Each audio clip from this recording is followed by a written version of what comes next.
I'm Liam McLindon and this is Dragonheart. Hello and welcome to this week's Dragonheart. I am your host, Bill Long, and today I have with me Mark Griffiths and Neil Williams. We're going to be talking about the Eastleigh game, Andy Cannon's signing for Wrexham. There's a little bit of out of nowhere, and the FA Trophy preview for the game against Scunthorpe. This is Dragonheart. I'm Harry Lennon and this is Dragonheart. So, the Eastleigh game, lads, that was satisfying, wasn't it? Very satisfying. You know, I said to Mark on Saturday, I think that was one of the best away performances we've had all season. You know, as a team, they all played really well. Eastleigh didn't have a sniff. I said, you know, it was one of our toughest games we go to for away, but we do very well at Eastleigh. But it's never easy, Eastleigh. But this time it seemed they played so well. Eastleigh, you know, they had one shot they hit the bar and one shot that Howard have to save down to his left, and that was it. Yeah, absolutely. It was quite interesting for me editing the highlights afterwards because the commentary was on it from the stream, which was Eastleigh's local radio, and they were incredibly complimentary about us. They really thought we were great. And pardon me, it's like 3 weeks ago, the Notts County won 2-0 there, and they were basically saying that there's the Notts County game. They always thought they were in with a chance, and they were disappointed not to get something out of it. They were saying from quite early on they didn't feel they had any chance against us. They thought we looked just a level above them and a level above Notts County, and they were very, very complimentary, and that's quite good to hear, I think, isn't it? Yeah. It's encouraging. It's the most satisfied I've been with an away game this year, personally. Dorking was really good, but that's a team that, you know, without wanting to sound too negative, because they've done really well over the last couple of years, and they get where they are, and they seem like a really friendly, welcoming club and all that sort of stuff. But you know, that's a team we were expecting to beat. Whereas with our away form and Eastleigh sort of being in good form, and they gave us a bit of trouble in the home game. Yeah, it was magic. I mean, if you look at the table, Dorking had a great start to the season, and I wish them well as well. I like them a lot, but they've sort of reverted to the mean now, haven't they? And we played them at the start of that process, so it was an excellent result there. But they are now dropping down towards the relegation spots, aren't they? So It was a game. You know, at the end of the season, I suspect we look at their league table, and think, Dorking away is a game you should be aiming to win. Whereas Eastleigh, you said, second best home record after us. But we never looked in doubt, I thought.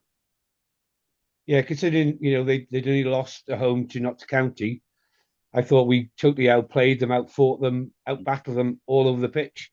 And as you said, Mark, you know, their commentators were very, very complimentary about Wrexham and said that our team were far above even Notts County and far better, you know, just the quality of players that we've got on the pitch that were able to raise our game, and the passing skills we had, we were far better than County, and hope that bodes well for the rest of the season. Yeah, it doesn't. I don't think there was a player that dipped below 7 out of 10. Really, was there in the ratings, and the vast majority of them were better than that. Sorry, Mark, you were going to say something. No, nothing important. I was just going to say, what did we think of O'Connor being rotated in for James Jones? Obviously, Jones has done very well this season, but I was impressed with O'Connor.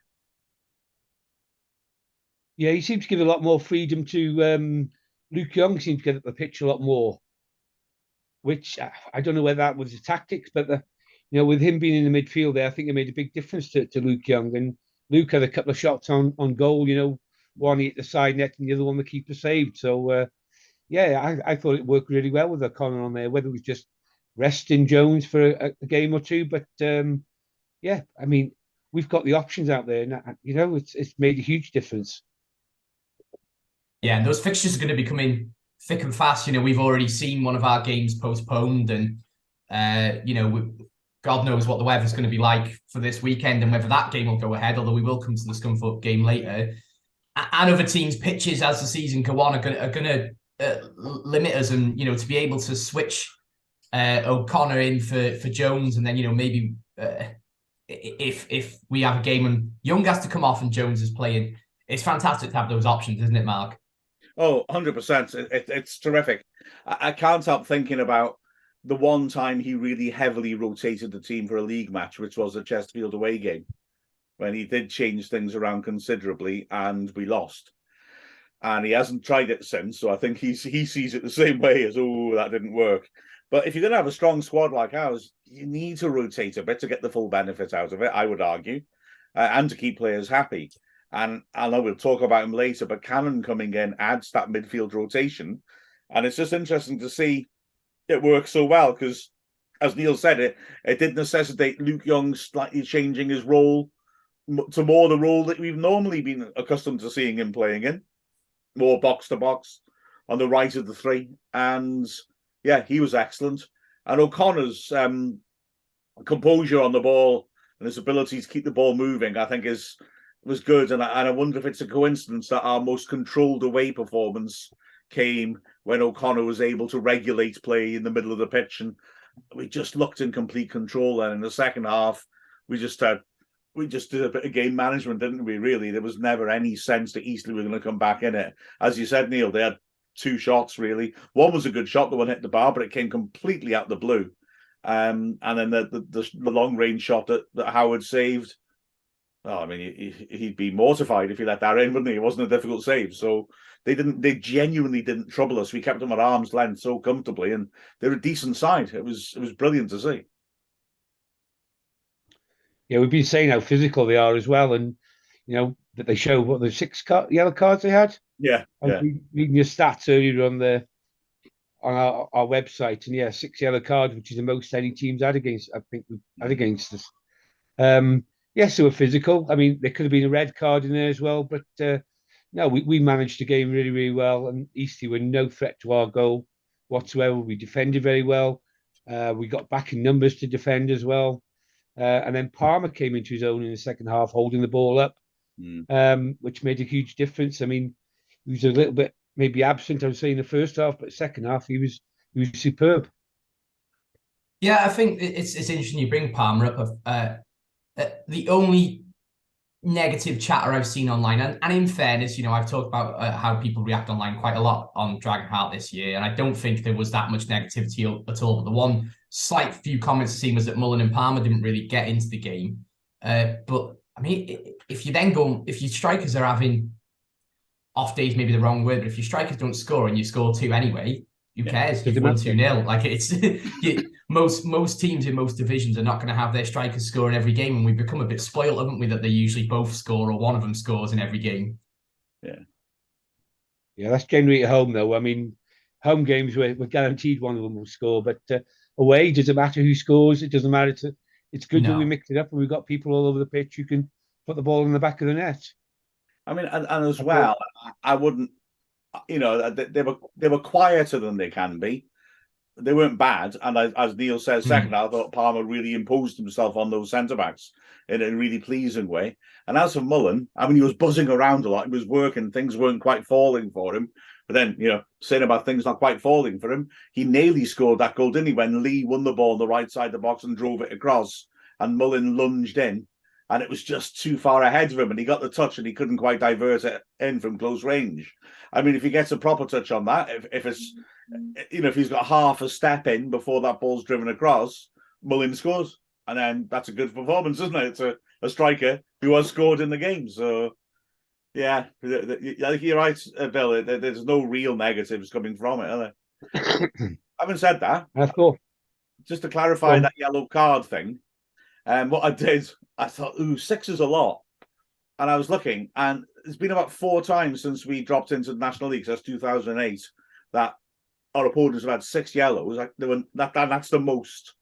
And then I thought, okay, let's go a bit further. I knew I didn't have yellow card data from a long time ago, but multiple yellow cards are more of a modern, 21st century phenomenon, I would say, really, or late 90s. Sadly, I didn't have all the data from the 90s to be able to judge properly, or the early 2000s. So it could be a club record, the most yellows against us, or equaling the club record. Wow. I couldn't say, although I wholeheartedly agree, Neil. It should have been 5 yellows and a red. That was a red card. The more I see that McKillen challenge on McFadden, the more that's a red. I mean, it's an awful challenge. Don't blame the ref. He's got one chance to see it. Fair enough. But it was a red card, that. Yeah, he was out in control. His feet were off the ground. Mm. Yeah, definitely. I thought Ford had a very good game in the first half as well. He controlled the wing really well. Ford did, and caused him all sorts of problems down the wing.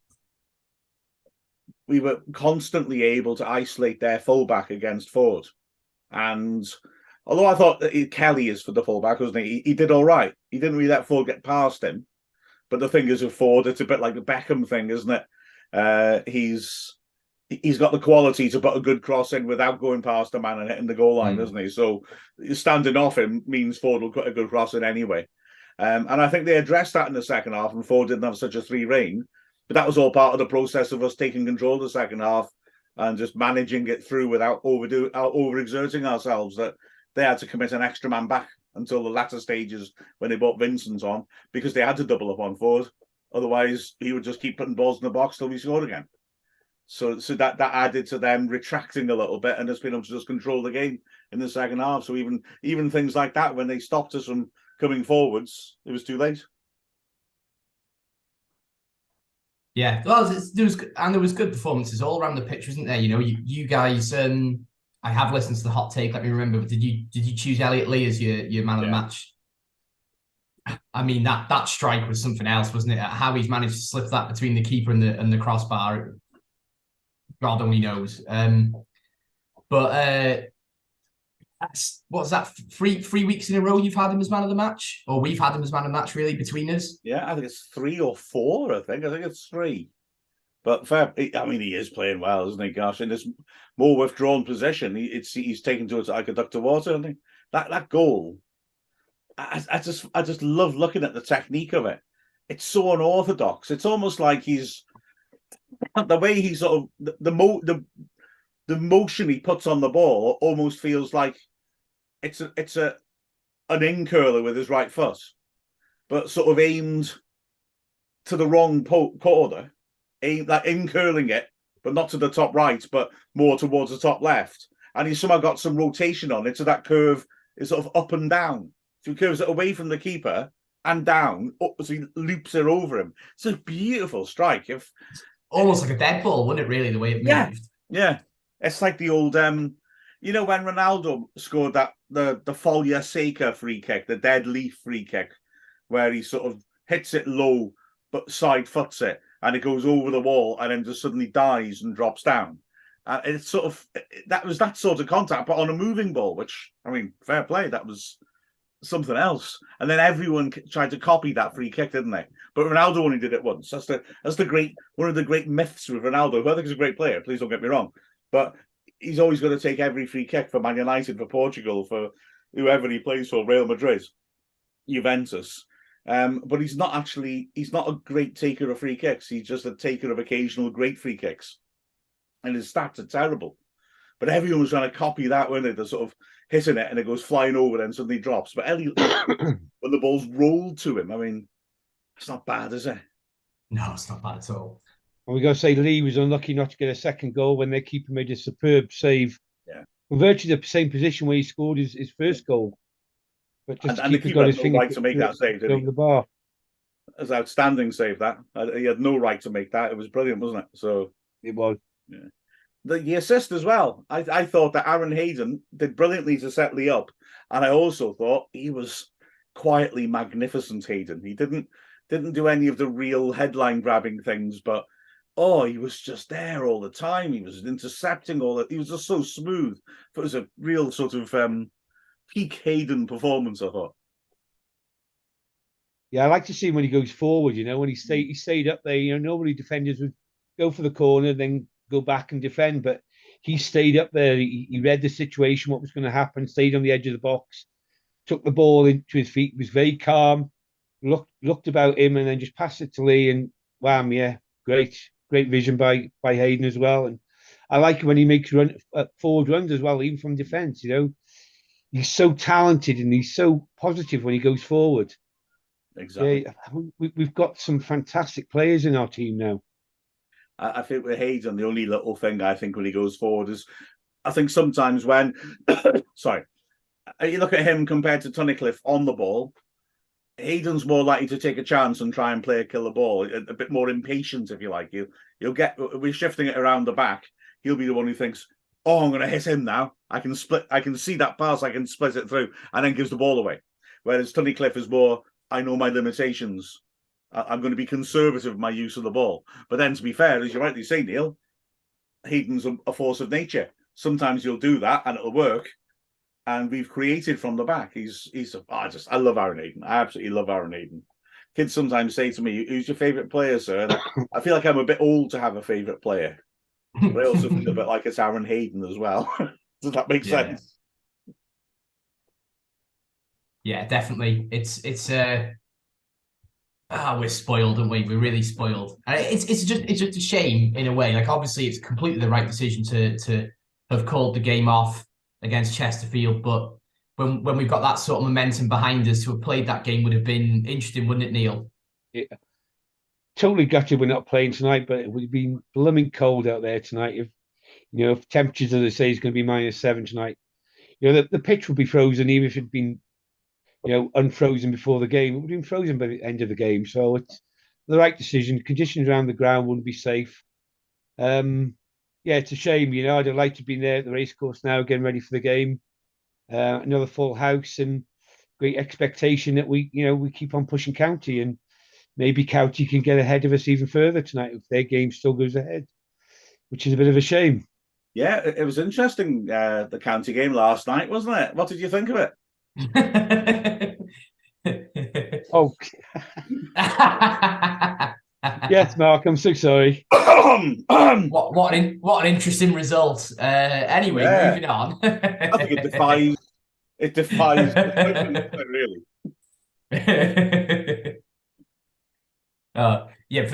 For the listeners, we do record this the day before to give us time to edit it. We're not superhuman. Well, Mark is superhuman sometimes with his highlight editing, but we can't all be superhuman all the time. Any last words on the Eastleigh game? Can I be cliched and say the away support was amazing again, as always? Yeah. I mean, fair play. It's week after week. I mean, there's not much money going around at the moment, and fair play. The Wrexham fans, they dig deep, don't they, to make these long journeys, and in the cold as well. I mean, fair play to them. Brilliant. And Rob was there as well to see his first away win as well over the team. Oh yeah, that's true. Yeah. Well, I mean, even just me and Che ended up watching it in town and with a couple of friends because we sort of organised it, and it was just like the town was absolutely bouncing it. All the pubs that had it on were full, and it just goes to show, in the past when Wrexham had been on TV, everyone would have been at home watching it, wouldn't they? But for the town to also be buzzing just goes to show the atmosphere that's going on at the moment. I am wrestling a dog at the moment, one-handed. He's trying his hardest to bite me. And I don't know if you can hear him clattering around. So sorry to you two and the listeners if you can hear him trying his hardest. The little my favourite Kylie Minogue song, I'm wrestling a dog out of my way. He's on one. I'll grab him up. Oh, he's a legend. Yeah. As you can see, and probably here he is. He's a little bit bitey after having his dinner. He's only a pup, so. For those of you who are listening rather than watching, he's a cute dog. But all dogs are cute, aren't they, to be fair? That always annoys me when people say cats or dogs. And both. They're both excellent. Just don't choose. Just enjoy cats and dogs. Well, I've shut mine in the kitchen so he couldn't come in, so I didn't want him to. Yeah. Oh, yeah, I know. I've shut the door on my cats as well, but only because they have different views to me about, Wrexham's tactics. They want to go back to 4 at the back, and I'm not having that talk on Dragonheart. Well, speaking 4 at the back and extra men in midfield in a formation of 4 at the back, we've signed an extra midfielder, and after this, we'll be talking about the man himself, Andy Cannon. I'm Aaron Hayden, and this is Dragonheart. All right. 3, 2, 1. So a signing that seems to have been shot out of nowhere, Andy Cannon, ex-Stockport, Portsmouth and Hull. Mark, what's your thoughts? Fantastic signing that. I remember clearly him playing for Stock. I'm pretty sure it was his debut on loan at Stockport, the racecourse at the end of last season. And he looked terrific on the ball. He moved the ball around beautifully. He was really good, had a nice range of passing. And they took him off and we won. Why did they take him off? It's bizarre. But I think that's an absolutely fabulous signing. He's, there was a great thread. I've retweeted it actually on Twitter that was showing like different clips of him playing for Hull and for Stockport and his attributes. And yeah, he's an all-round midfielder. He's got intelligent passing. He can sit deep and orchestrate and pass from deeper. He can get up the pitch. He'll hit shots. He's got a good shot from outside the area. He's good at finding space. He's very calm on the ball. He's one of those players who, like O'Connor, can make a little bit of space for himself and reads the game and has a good picture of what's going on around him. He's a proper high-caliber player and a fantastic signing. And it's quite exciting. A lot of the signings we've made since last summer have been, not just adding depth to the squad, adding, genuine quality to the squad. So I'm very excited about bringing him in. I think Stockport were very disappointed he didn't sign for them. I think they were after signing themselves, weren't they? Yeah. So we've obviously offered him a good deal to come to Wrexham, and he saw the vision again at the club and where this club's going in the next 4 or 5 years. Yeah, exactly. And he's also he's had a chance to sample what it's like to play at the racecourse, admittedly for the away team, but that might well have had an influence on him as well. So coming and thinking, wow, this club's really going places, and the support they get, that might have influenced him. Yeah, definitely. I mean, obviously Stockport had fantastic support last year as well, but to have we'd have us and them were the teams that were probably the loudest and best attended last year. So for him to have come to us, it definitely would have left an impression. And do you know what? I think when our entire midfield is completely fit, we're going to have to choose who to drop out of Davis, Jones, Young, Cannon, Lee, and O'Connor. That's dilemma. That is a dilemma, yeah. But do you keep the winning team, or do you mix it up? Personally, I'd keep the midfield we have at the moment, unless there's injuries or suspensions. Yeah, well, I mean, Young's a perennial yellow card collector, isn't he? And he's due one more before having a suspension. So hands might be forced a little bit there. But who do you bring in? Because when Young goes off, Cannon looks, like the idea of Cannon sounds great, but the like replacement for Young is Jones, really, isn't it? So do you then go with Cannon, or I don't know. I'm glad I don't have to make these decisions. It'd be interesting to see, won't it, really? I mean, does he see him in pairs? Like you said, Young and Jones are the legs, the number 8s, if you will. Powerhouses in the midfield. Yeah. But that you play one of those, that you play one of Lee or Davis. Not quite, I'd say, number 10, but similar in terms of their creative intent. And then you have O'Connor and Cannon as your 6s, your slightly deeper players who distribute the ball. But Cannon, like I said in those clips, they show him playing a little higher up the pitch than maybe I expected him to. He's lurking 30 yards out, trying to play killer balls, trying to get shots off. So it'd be interesting to see how we use them. Imagine O'Connor has been used in that way as well. We just haven't seen enough of O'Connor because injuries keep disrupting his settling in process. But I mean, those are 6 midfielders. I mean, most seasons in the National League, we'd have been delighted to have 2 of them. Yeah, yeah. Let's be honest. And they'd have probably come in as a new captain or something like that as well, wouldn't they? They'd have been a star signing, just having 2. Yeah. I mean, just the idea of playing someone who's battle hardened, one of these strong, tough mid-table teams, but you Saturday, Tuesday, and you're playing them away on a Tuesday night, cold, bitter night, and they've got to face the prospect of one of Jones, Lee, Cannon, Young, or whoever, whoever to come on for the last 10, 15 minutes is scary, I think. I mean, there's not counting we've got a good midfield, but I don't think there's as much depth in the league as we've got now. No. What a lovely dilemma to have, though, isn't it? Yeah, exactly. Lovely dilemma. He was a Welsh left back, wasn't he, in the 1890s? Dilemma. There's our thumbnail sorted. Episode title sorted. Lovely dilemma. Oh, Mark. I don't even. I'm sure Di will be very pleased with you name dropping him there. Absolutely. He played for Abermothy Rangers under the famous manager Gwynfor Gut Strangler. Yeah. Fantastic. Well, I think we've said a piece of Andy Cannon there. It's the obvious comment about him, isn't it? I mean, Oh well, yeah. I mean, just does he then get phased in, or does he come straight into the side, Neil? What do you think?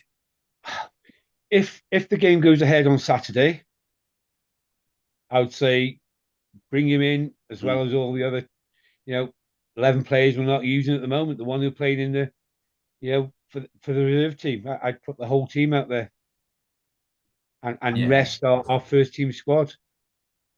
If they're good enough to beat Blackpool in the reserves, who haven't lost all season, we've got a chance against Scunthorpe. And to me, FA Trophy at the moment, bottom of my agenda.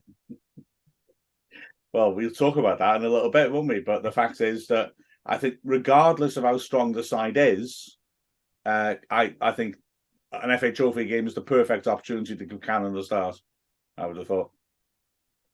Yeah, I think.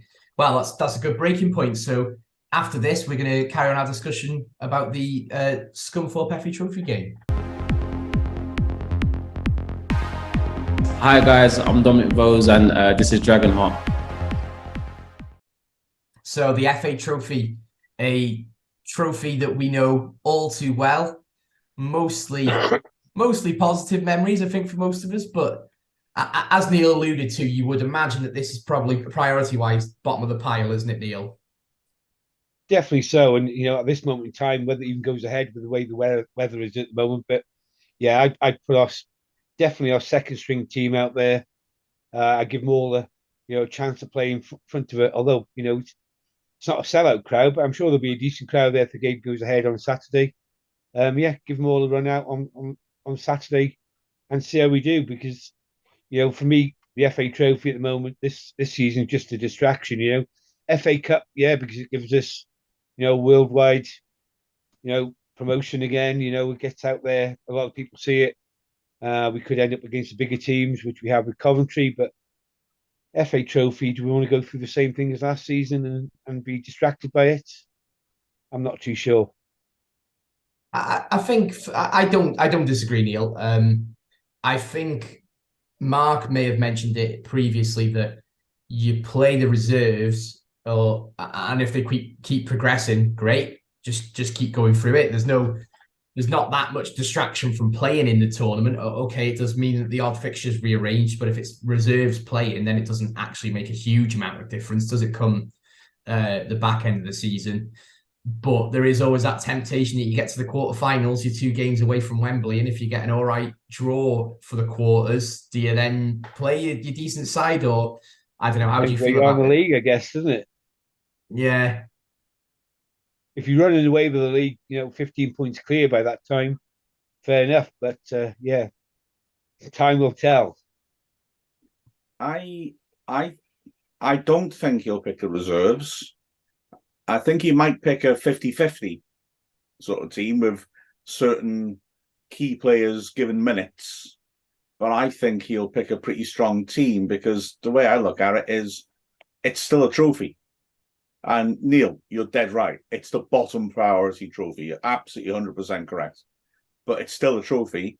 It's still a trip to Wembley. A lot of Wrexham fans are scarred by Wembley, I think, and say, we don't want to go back there again. But we've got to go back there again. If we're going to succeed, we'll probably end up in playoffs if we go in the Football League at some point. And, that's where the cups get handed out. We're going to have to go back to Wembley. It's not. It's our performances that were a problem, not Wembley itself. So no, I disagree, Mark. We're just going to come top of the league in every single division we play in. Never have to play in a playoff, but also equally get knocked out every single cup competition before we get anywhere close to the final. Look, it's inevitable that at some point in the 2030s, the Champions League final and the Club World final, and for that matter, the Galactic World Championship, because we will definitely be making first contact by 2028. That's an exclusive from me. Then, we need to get used to all those finals will be at Wembley at some point. We need to get used to playing on it so we can win all the big trophies. Yeah, I've heard the Martians don't have much luck at Wembley either, so hopefully, we battle them there. Yeah. 2028.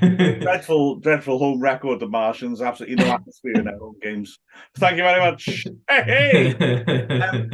I've got to say, this is such a stupid thing to tell you, but I've got to. After the Farnborough game, a couple of journalists, commentators, who had been next to me, who were national commentators rather than local, and it wasn't BBC Wales, they did the thing that probably pushes my buttons the most. They haven't seen Wrexham all season, and they told me about Wrexham. They told me what my priorities are. Yeah, you don't want to win in the cup anyway because you need to win the league. Because I've only been watching us playing in the blinking National League for 14 and a half years. Clearly, I've not figured out, I would quite like to get promoted out of this league, So they told me that. And then I, ironically, said back to them, we want to win the league, but we want to win the FA Cup this season as well. Now, I would argue, thank you. That's the reaction I would expect. They took me seriously and were sort of like trying to talk down to me like some confused, sort of country bumpkin who thinks that because his team's been bought by Deadpool, that means we'll win the FA Cup. And they were saying, no, you won't win this. And as you can imagine, that was a red rag to a bull. So I doubled down and I was saying, yeah. And I was constructing this imaginary run. We'll play City in the next round and Liverpool and Man United. I think I flew in a Boreham Wood semi-final. And they still took me seriously. So we do need to get used to Wembley because there's at least one national broadcaster, which obviously I won't say which one it was, Talksport, is anticipating. The one that eats a lot, Mark. I didn't say that, but it wasn't, yeah. They're anticipating, they're already doing all the results for a Wrexham Newcastle United final, which we win. Spoiler alert. They are. In this segment, I've revealed that we'll contact aliens by 2028 and that Wrexham will beat Newcastle United in the FA Cup final next year. Have you got the sports almanac from Back to the Future hidden somewhere in your house? Well, just predicting all the results. Maybe I do. Oh my gosh. Well, looks like Ronaldo will get another shot at the World Cup. Sorry. Anyway. I think he'll pick a proper team or a half-strength team with certain selected players like Cannon, maybe Leighton, maybe Mendy to give him time after injuries. But I think it'll be pretty strong myself. I also think Phil Parkinson doesn't get a cup record like his by picking weak teams. And, he needs to keep his job. Obviously, promotion's the big factor. But hell's bells, if he can win another trophy at Wembley, that will probably impress the owners. Although I am willing to look at this the other way around and say Scunthorpe are bottom of our league. They are in horrific form. I mean, really horrific form. And so I was trying to work this out, and I may miss someone out here, so I apologise. But I was thinking if you just rest everyone who started last Saturday, we could pick Leighton at the back, Cleworth, Lennon, and I think you'd have to pick Dan Davis or Joe Fountain or somebody as a centre-back as the free centre Ryan back. Austin. Oh, Austin, and also what's his name? The lad whose name I keep forgetting. Obviously, the lad we brought back from Swansea, Butler. Oh, the young lad, yeah. Yeah. All right. So that would be our back three. Our wing backs could be Hall Johnson and Mendy. Our midfield could be James Jones, Cannon, and McAlinden, who we may forget, but played quite a lot of centre mid last season. And then up front, we could have Dalby and the new lad Lloyd that we brought in. Or Kai Evans. Or Bickerstaff. And Kai Evans could maybe play in midfield as well. So that could well be a team good enough to see Scunthorpe off, to be fair. So I think that's the point, but I don't think he'll go that route. But we have got great strength and depth, haven't we? Yeah, definitely. And I suppose as well, the other side of that is what sort of team are Scunthorpe going to play? Obviously, we won't know that beforehand, but their form's bad. So do they look to try and galvanise and come to the racecourse and try and get a decent win, knowing there's a chance that we might rest some players? Or do they go, we really need to win some league games, we're going to just throw our reserves out there? Yeah. And if it goes ahead and the weather says it is, a pitch could be hard. You're going to worry about injuries possibly. So give me some big decisions for Parkinson to make before Saturday. I mean, just putting Scunthorpe's form into context, they drew away at Yeovil on Saturday, and that was their first away clean sheet since March. Their last away win was Boxing Day. They've won 3 games all season, and one of them was the first game of the season. So Keith Hill somehow kept his job after getting relegated in catastrophic circumstances. To be fair, he was brought in part of the way through the season, so maybe they just thought he's not going to be able to save us. Although he did have quite a lot of games. But then he wins his first game and then loses the next 6, and then he's gone. They had an interim manager from September, when Hill went, until last week. That's a hell of a long time to have a temporary manager. And he stepped down because a takeover bid failed, and they brought in a second interim manager of the season now. It's not great for them. They drew on Saturday, but they lost the 6 before that. They're in the most horrific form you could imagine.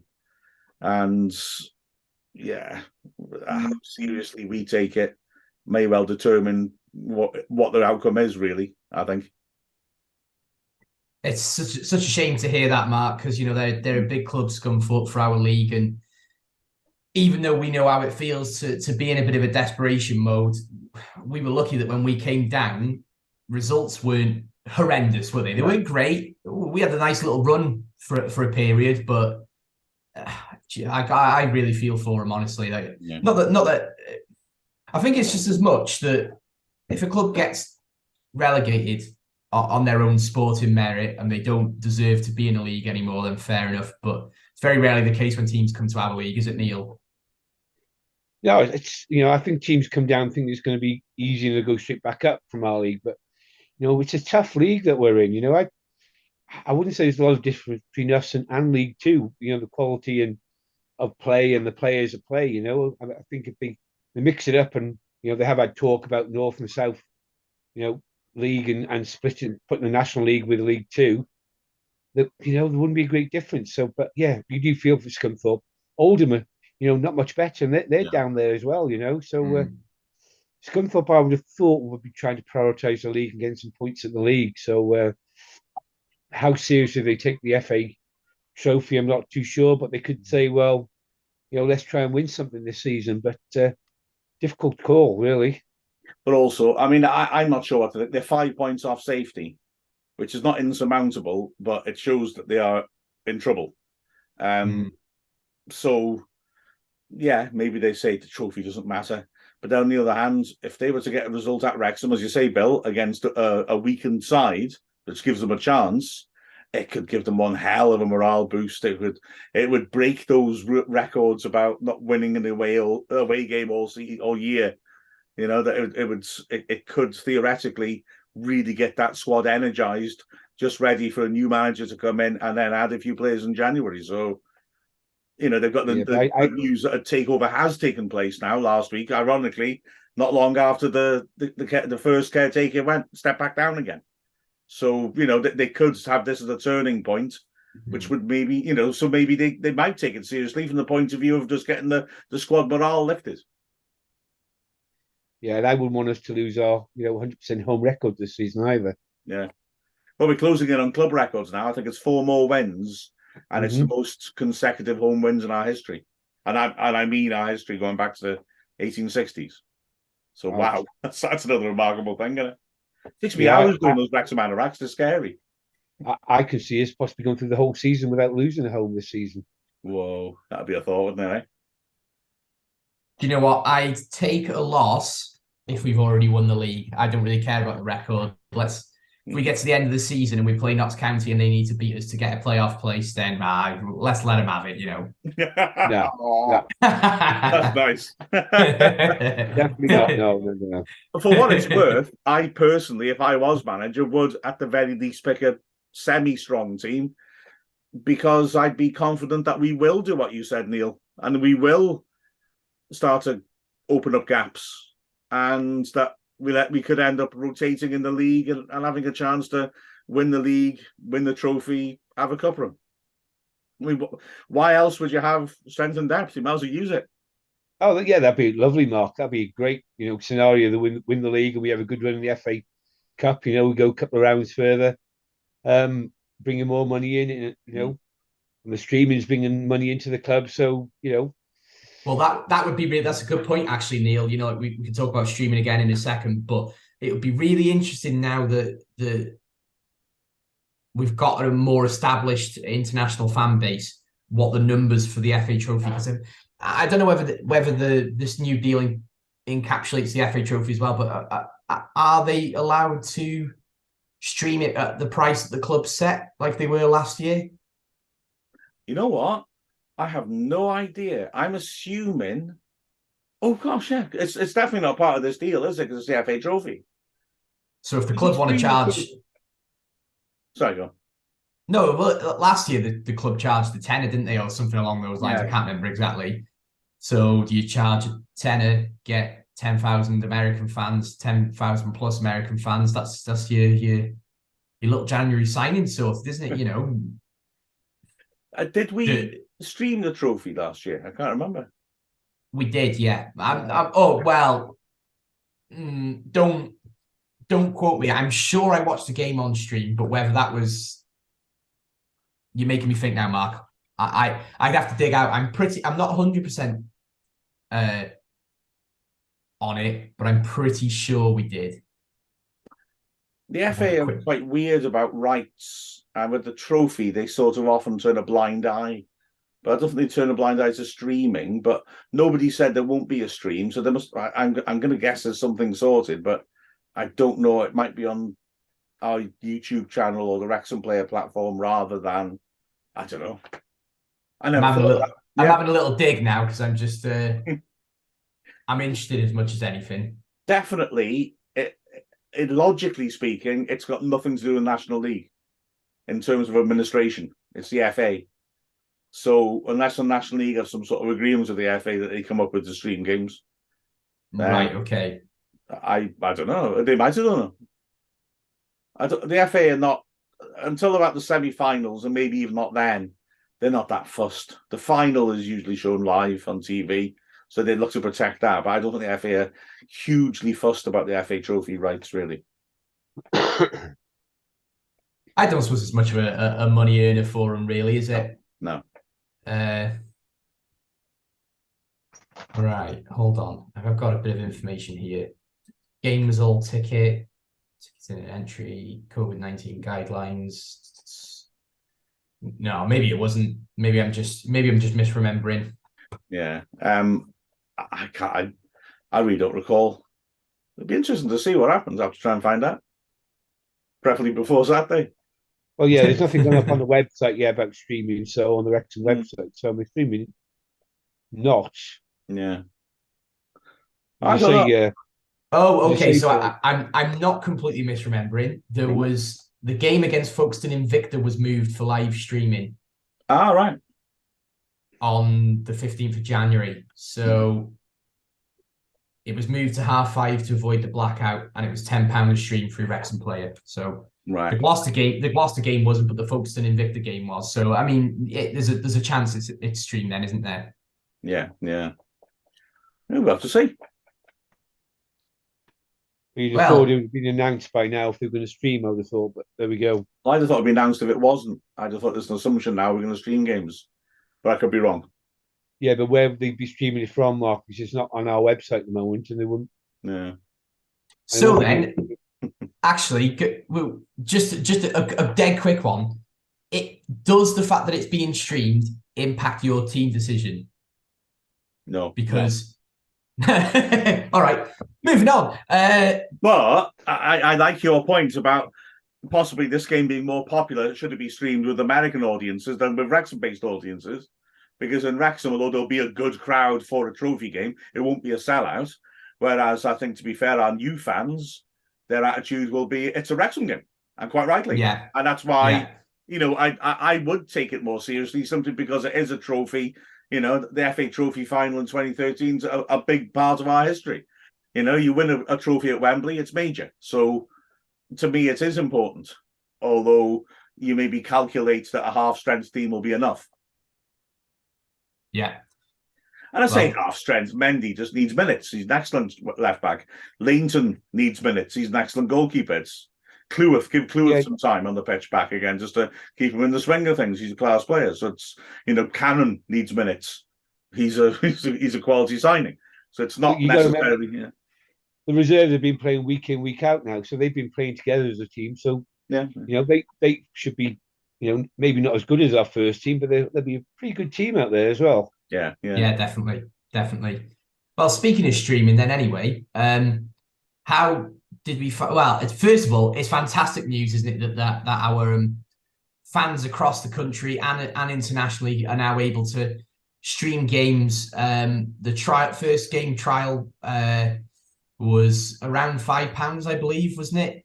And because the World Cup's on, there is no time blackout at the moment, so they were allowed to play the games at 3:00. But how do we think that went, gents? You commentated, didn't you? So have you managed to see any of the streams commentary or what the quality was like? Yeah, looked good to me. I was able to see it. I don't think there should be any problem with the quality, as I understand it. The whole platform is being done by people like the streaming company that we used anyway. So the quality is good. The Eastleigh commentators were good. That's always going to be a variable. Then watch it for the game, not the commentary. It's probably the logic of it. Well, of course, I'd sync it up with the Wrexham player commentary, as so many people do. Although I understand that one complaint has been that the player itself is not very flexible. So, like, if people would pause the stream to try and sync it with the Wrexham player commentary, and then when they unpaused, it's jumped to real time. It hadn't actually paused it. You just stopped the pictures on your screen. So it depends what browser you're watching it in, or it might just be it's a bit of a clunky interface. I don't think it's quite interesting. I was on Twitter last night looking at a few different comments and chatting to people about it. And there was an assumption, which I think is a reasonable assumption in 2022, but is a misguided assumption that, products will improve to suit the audience when there's feedback, not in a National League one. Or indeed, I think with most football bodies, it's not a case of lots of people say, can we have this functionality added? And they say, oh, you know what? To keep our customers happy, we'll do that. Football doesn't tend to think like that. So they've got a platform designed for them by somebody from the outside, and that's that now, I reckon. I don't think if people say I'd like to be able to pause it and pick it up again at the same point, I don't think that will make any difference to them as far as they're concerned. The text on that. Let's get on with it, I think.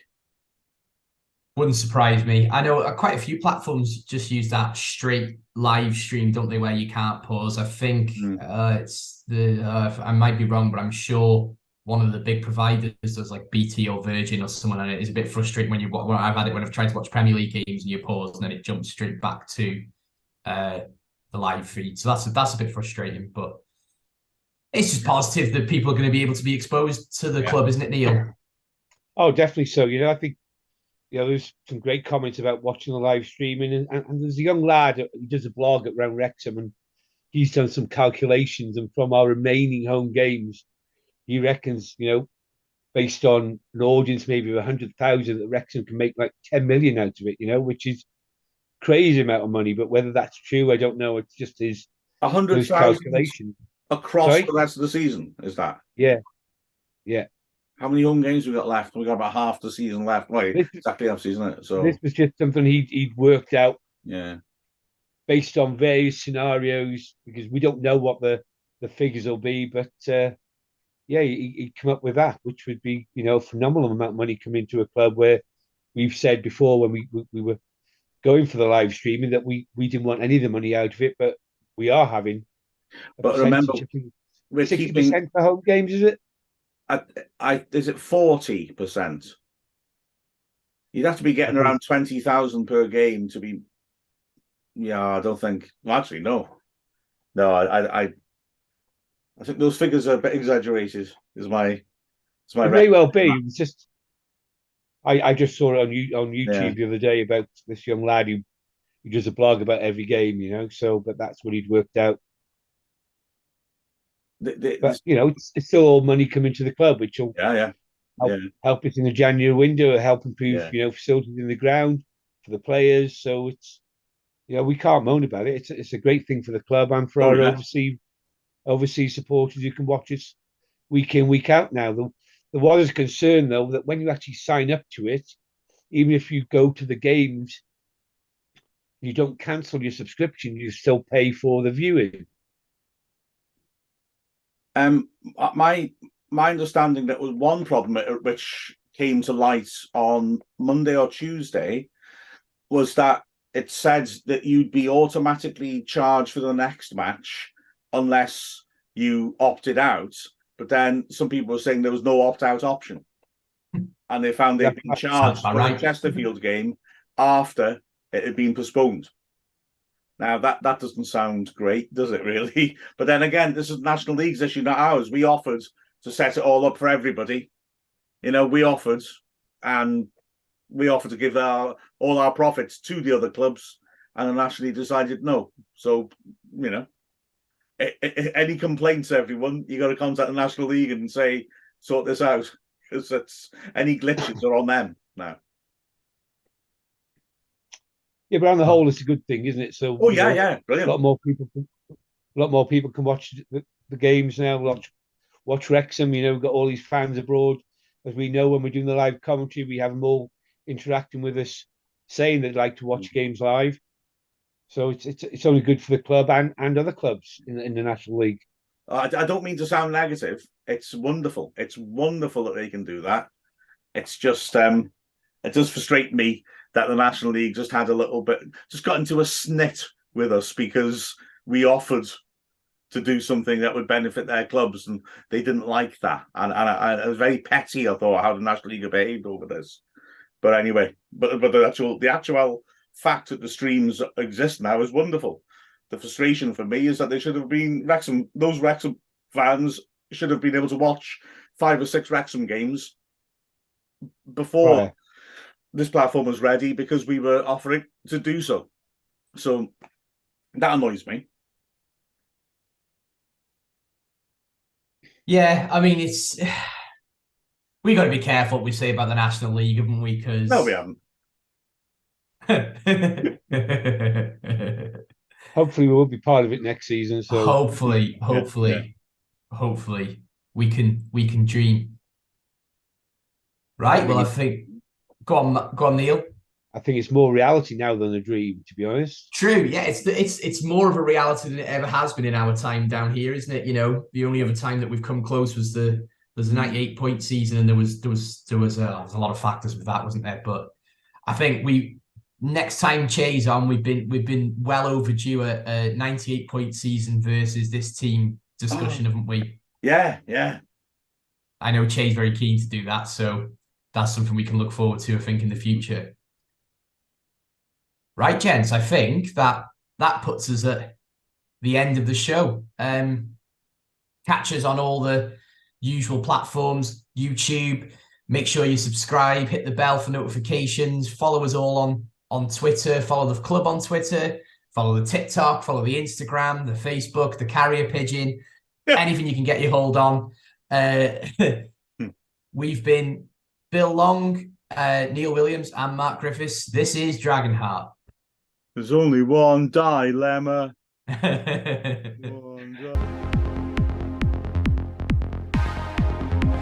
I'm Luke Young, and this is Dragonheart.